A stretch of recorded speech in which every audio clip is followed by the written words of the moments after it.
programang ito ay rated SPG. Striktong patnubay at gabay ng magulang ang kailangan. Maaaring may masiselang tema, lengguwahe, karahasan, sexual, horror o droga na hindi angkop sa mga... Sa lahat nga ng mga kabit ay ito ngang si Divina ang pinaka-proud dahil nga ay sinamahan niya pa nga itong si Raymond dito nga sa korte upang ngang manigurado kung talaga bang hihiwalayan niya na nga itong si Charlene. Ngunit makikita niya nga ang panibagong itsura nga nito ni Charlene na napagbigani nga muli itong si Raymond. Kaya naman nga takot na takot ito ngang si Divina na baka hindi na nga ituloy ni Raymond ang annulment case nga nila nito ni Charlene. At nang magsimula na nga ang interview na kung bakit gusto na nga nito ni Raymond at ni Charlene maghiwalay. At ang sagot nga nito ni Raymond ay minahal niya nga raw ng tunay itong si Charlene, binigay niya rin naman nga raw ang lahat.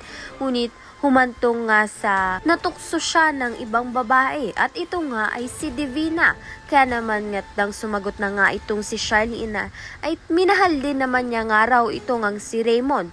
Ngunit ay pinagtaksilan nga siya nito at sa mortal na kaaway pa nga niya. Kaya naman nga't hindi na nga matatanggap ni Charlene ang pagkakamali nga nito ni Raymond.